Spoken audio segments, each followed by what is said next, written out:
네, 인보사를 투여한 환자들은 치료의 희망을 걸었다가 반대로 이젠 또 다른 위험과 두려움에 떠는 상황입니다. 현재까지 투여한 환자는 1,000명이 넘습니다. 정부는 일단 환자 모두를 15년간 장기 추적하겠다고 했습니다.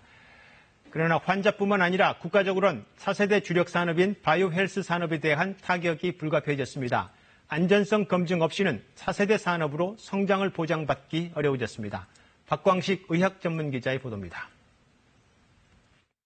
주사제 인보사 K주는 2017년 허가 이후 국내 병의원에서 3,700여 차례 투여됐습니다.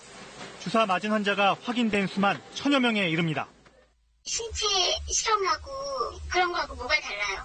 제대로 조사하지도 않고 그렇게 허가를 내줬다는 것도 말이 안 되는 거잖아요. 식약처는 일단 크게 걱정할 상황은 아니라고 판단했습니다.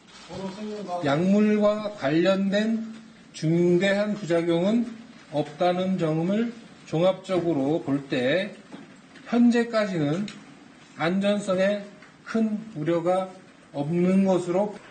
투여 뒤 44일이 지나면 세포가 더 생존하지 않는 점도 확인했다고 밝혔습니다.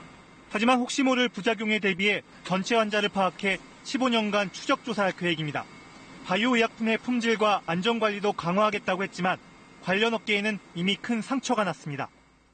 작게는 우리나라 세포 치료제 산업, 크게는 우리나라 전체 제약 바이오 산업에 대해 우리 국민과 국내외 신뢰도에 큰 상처를 주는 상태라고 생각합니다. 최근 정부가 밝힌 바이오 헬스 산업 육성 계획에도 영향을 미칠 수밖에 없습니다. 거품이 너무 심하기 때문에 엄밀하게 이 안전이라든가 효과를 검증하지 않은 상황에서 계속 이렇게 부추기기만 한다면 심각한 이 버블 붕괴로 인한 피해를 국민들과 이 국가가 볼 수 있다. 신산업 발전을 위해 규제 완화는 필요하지만 안전을 위한 장치는 더 촘촘해야 한다는 교훈을 남겼습니다. KBS 뉴스 박광식입니다.